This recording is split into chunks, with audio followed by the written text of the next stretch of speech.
Certains moments dans l'histoire des sports de combat ne sont pas planifiés. Ils arrivent simplement. Et quand ils arrivent, ils deviennent légendaires. Venice Beach, Californie, Gold's Gym.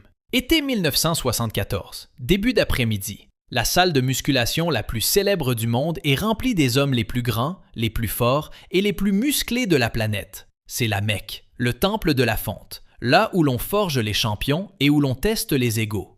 Arnold Schwarzenegger s'entraîne ici. Lou Ferrigno s'entraîne ici. Franco Columbu s'entraîne ici. Ce ne sont pas des hommes normaux, ce sont des géants, des montagnes de muscles qui marchent. Des hommes qui ont consacré leur vie entière à devenir aussi imposants et puissants qu'humainement possible. La salle sent la sueur, le fer et la craie. On entend le bruit des poids qui s'entrechoquent, des haltères qui tombent, les grognements des hommes qui terminent leur dernière répétition.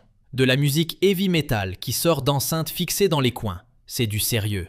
C'est ici que les hommes viennent pousser leur corps à leurs limites absolues.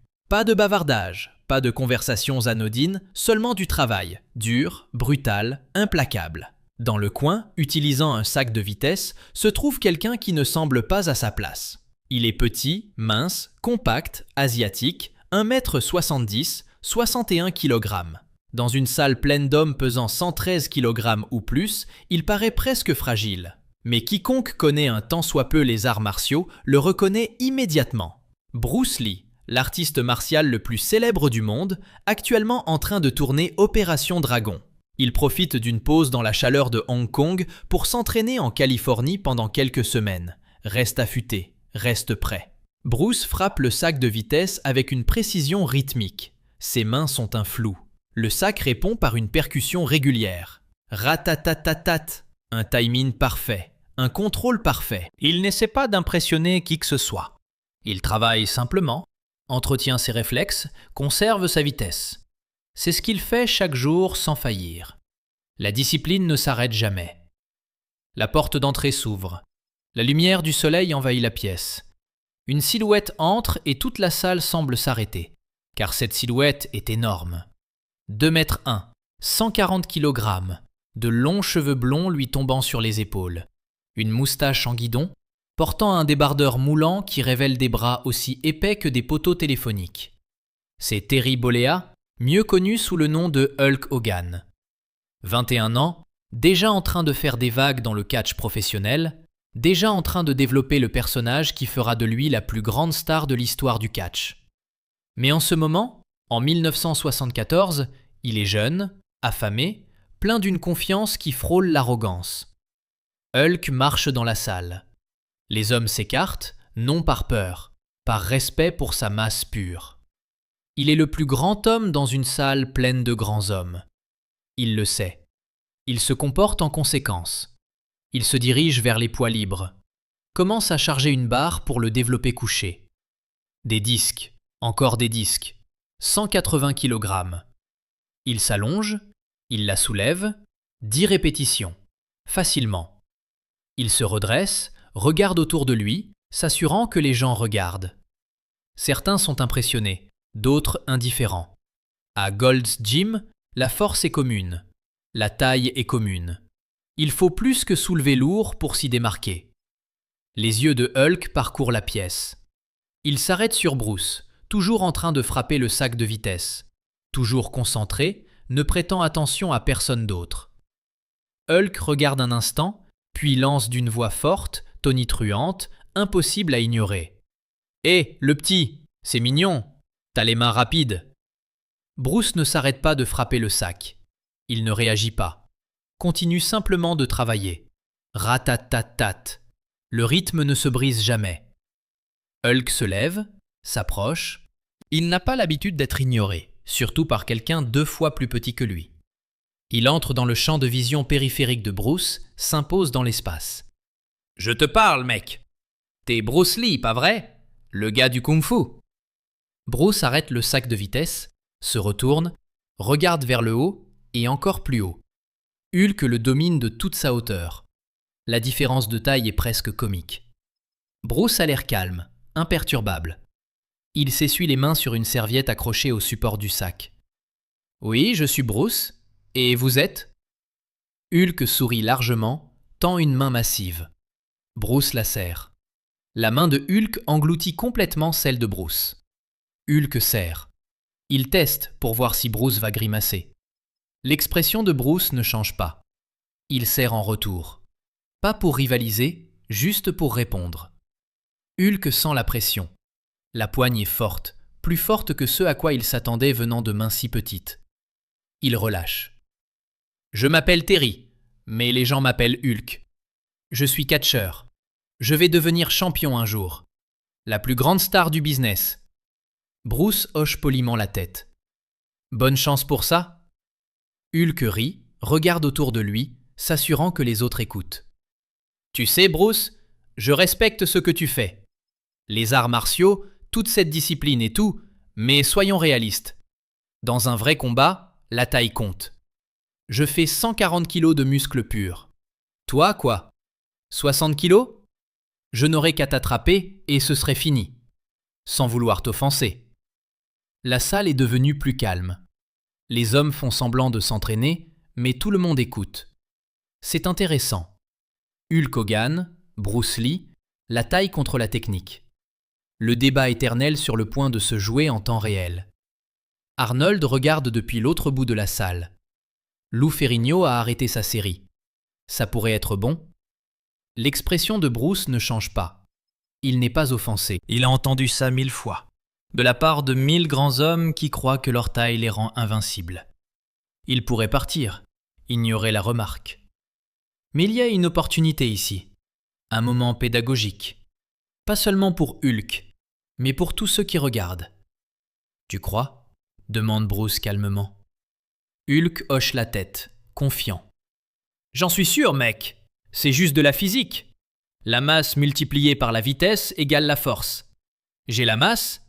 Toi, t'es rapide, c'est sûr. Mais la rapidité ne bat pas la force. Bruce réfléchit un instant puis demande. Voulez-vous mettre votre théorie à l'épreuve? Le sourire de Hulk s'élargit. Tu es sérieux? Tu veux y aller? Bruce secoue la tête. Pas y aller, tester. Pas de compétition, pas d'ego. Juste une expérience. Vous essayez de m'attraper. Utilisez votre taille, votre force. Voyez si vous pouvez me contrôler. Je vais vous montrer quelque chose sur la physique que vous ne comprenez peut-être pas encore. Hulk regarde autour de lui. C'est parfait. Tout le monde regarde. Il va démontrer sa domination sur le célèbre Bruce Lee. Prouver que le catch, que la taille, que la puissance battent les arts martiaux. Ça va être une bonne histoire. D'accord, faisons-le. Mais je ne vais pas te faire mal, mec. Je vais être gentil. Bruce sourit légèrement. J'apprécie, mais ce n'est pas nécessaire. Utilisez toute votre force, j'insiste. Arnold se rapproche. Il faut voir ça de près. Lou le suit. Bientôt, 30 hommes forment un cercle lâche autour de Bruce et Hulk. Le sol de la salle se dégage. On fait de la place. Ça va avoir lieu. Hulk roule des épaules, craque sa nuque. Il est souple, détendu. Il a lutté contre des hommes de sa taille, des hommes entraînés pour le combat. Bruce est minuscule, ça va être facile. Facile au point d'en être gênant. Peut-être trop facile. Peut-être qu'il devrait laisser Bruce essayer quelques trucs d'abord pour que ça ne ressemble pas à un match trop inégal. Bruce se tient au centre de l'espace dégagé, détendu, les mains sur les côtés. Pas en garde, juste debout, naturel, attendant. Quand vous voudrez, dit Bruce. Hulk s'approche. Il décide d'être fair-play. Il va tenter une simple prise. Juste baisser les mains et attraper les épaules de Bruce. Montrer à tout le monde qu'une fois qu'il a mis la main sur le petit bonhomme, c'est fini. Il tend les bras, les deux mains vers les épaules de Bruce. Ce qui se passe ensuite dure 9 secondes. Mais pour tous ceux qui regardent, cela semble à la fois plus rapide et plus lent. Comme si le temps se brisait, se fragmentait, devenait fluide. Les mains de Hulk cherchent Bruce. Bruce ne s'écarte pas, ne recule pas. Au lieu de cela, il fait un petit pas sur le côté, d'à peine 1 centimètre. La main droite de Hulk manque complètement sa cible. Sa main gauche frôle l'épaule de Bruce, mais ne trouve pas de prise. Hulk s'ajuste, attaque à nouveau, plus vite cette fois, plus agressif. Bruce n'est plus là où les mains de Hulk se dirigent. Il a bougé. Pas de manière spectaculaire, sans grand mouvement voyant, juste ce qu'il faut, toujours juste ce qu'il faut. Hulk devient frustré. Il se jette en avant, essayant d'utiliser sa taille pour réduire la distance, essayant de piéger Bruce contre son corps. Les mains de Bruce bougent. Elles touchent les poignets de Hulk, sans les saisir, juste les toucher, les guider, les réorienter. Hulk se retrouve en déséquilibre, son élan le porte vers l'avant. Mais Bruce n'est pas là pour l'arrêter. Il trébuche, se rattrape, se retourne rapidement. « Reste tranquille, mec !» dit Hulk, mi-plaisantin, mi-sérieux. Bruce ne dit rien, il attend. Hulk change de tactique.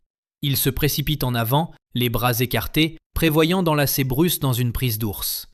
L'attraper, le soulever du sol. En finir. Ses bras massifs s'écartent. Il est rapide pour un grand homme, plus rapide que la plupart des gens ne le penseraient. Mais Bruce est plus rapide. Au moment où les bras de Hulk se referment, Bruce se baisse, abaisse son centre de gravité. Les bras de Hulk se referment sur l'air au-dessus de la tête de Bruce. Et puis Bruce bouge. Sa main frappe. Pas fort, pas pour faire mal, juste avec précision. Sa paume entre en contact avec le plexus solaire de Hulk, juste en dessous du sternum. L'impact est léger, une tape, mais il est placé parfaitement sur un amas nerveux, un point de pression qui contrôle le diaphragme. Le souffle de Hulk se coupe. Ses yeux s'écarquillent, il ne peut plus respirer. Pendant un instant, il panique, ses mains se portent à sa poitrine, il halète. Bruce recule, lui laisse de l'espace. 5 secondes passent. Le diaphragme de Hulk se relâche. Il aspire de l'air. L'oxygène envahit ses poumons. Il chancelle, tombe à genoux, non pas à cause de la douleur, mais du choc, de la sensation de ne soudainement plus pouvoir respirer, de réaliser que pendant ces 5 secondes, il était complètement sans défense. Bruce s'agenouille à côté de lui, calme, inquiet. Respirez lentement, des respirations profondes. Ça va passer. Hulk respire, regarde Bruce. L'arrogance a disparu de son regard, remplacée par la confusion, par le respect, par la réalisation que rien de ce qu'il croyait sur le combat n'était exact. « Quoi ? Qu'est-ce que tu as fait ?» demande Hulk entre 2 respirations. Point de pression, plexus solaire, spasme temporaire du diaphragme. Ça bloque la respiration pendant quelques secondes. Pas dangereux si on reste calme, très dangereux si on panique. Hulk se lève. Bruce se lève avec lui. Hulk regarde vers le bas, vers Bruce. Cet homme qui pèse moins de la moitié de son poids, qui est plus petit de 30 cm, qui vient de le faire tomber à genoux avec ce qui ressemblait à une simple tape. « Comment ?» demande simplement Hulk. Bruce regarde autour de lui les 30 hommes qui observent. Arnold, Lou, les autres culturistes et catcheurs. Tous sont grands. Tous sont forts.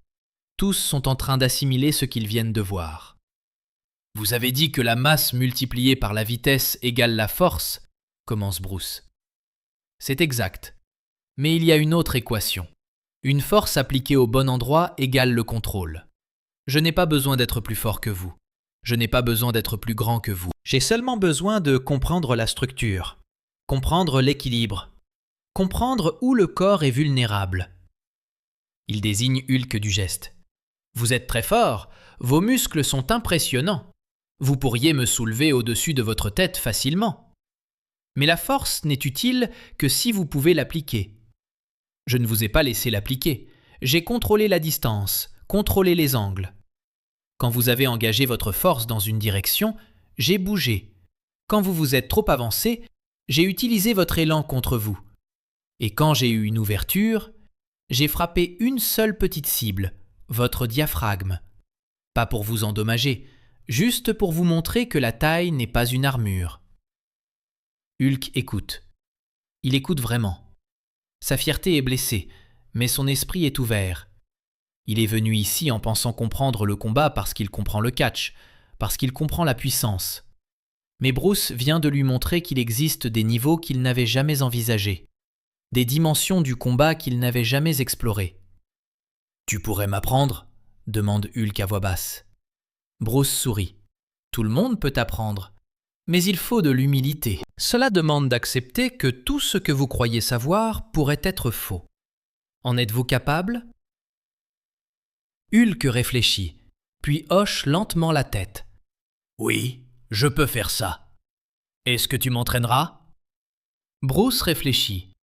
Hulk est jeune, arrogant, mais il y a quelque chose là. du potentiel, la volonté d'apprendre. C'est rare, surtout chez les hommes habitués à dominer par leur physique. Venez à mon école de Los Angeles demain, à 6 heures du matin. Si vous êtes sérieux, vous serez là. Hulk hoche la tête. Je serai là. Le cercle se brise. Les hommes retournent à leur entraînement. Le spectacle est terminé, mais ce qu'ils ont vu restera avec eux. Arnold s'approche de Bruce et lui serre la main. « C'était instructif », dit Arnold avec son fort accent autrichien. « J'ai toujours cru que la taille était un avantage. Peut-être que je dois reconsidérer. » Bruce secoue la tête. La taille est un avantage face à quelqu'un de non entraîné. Mais face à quelqu'un qui comprend l'effet de levier et la précision, la taille peut devenir un désavantage.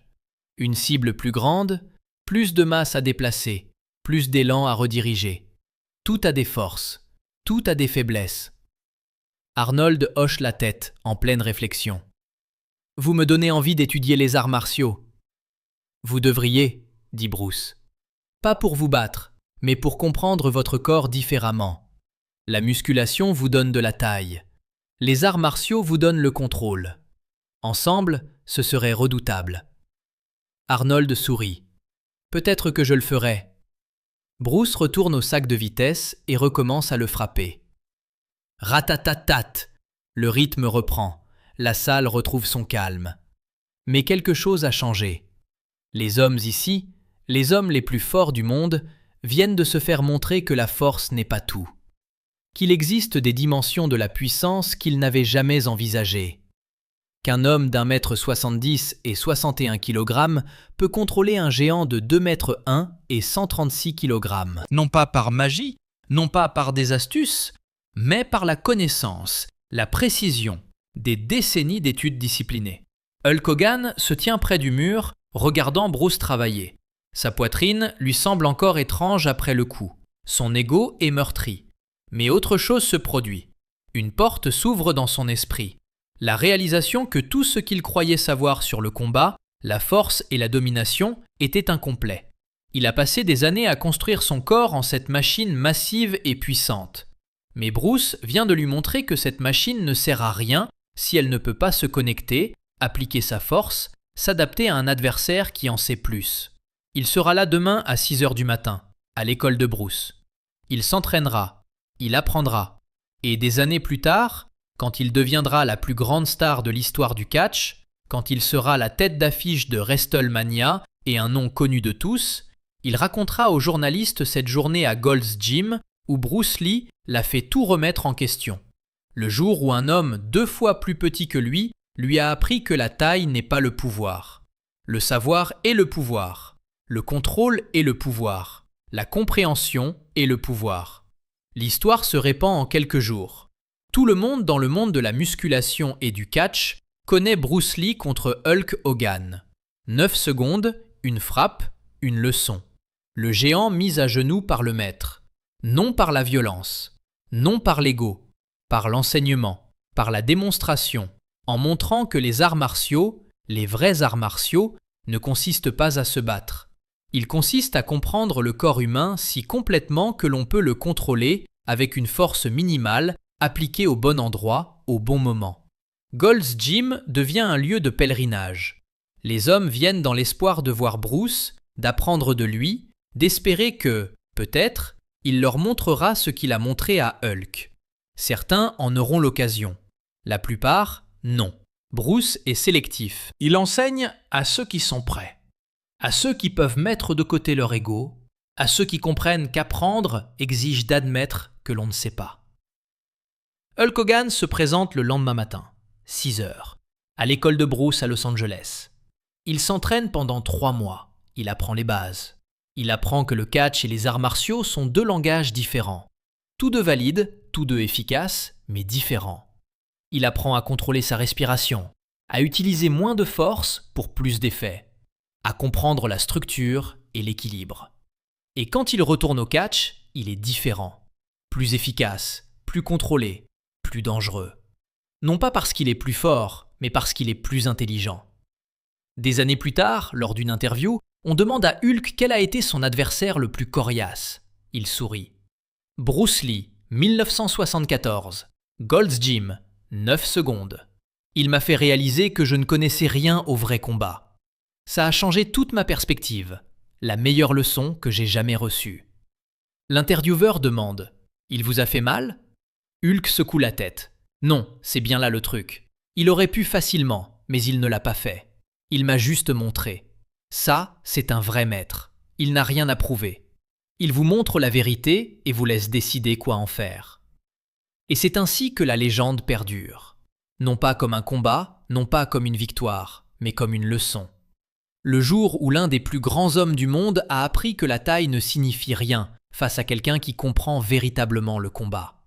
Le jour où 9 secondes ont changé toute la vision du monde d'un jeune catcheur. Le jour où Bruce Lee a enseigné sans enseigner, a démontré sans dominer, et a laissé tous ceux qui ont regardé savoir qu'ils avaient été témoins de quelque chose qu'ils n'oublieraient jamais.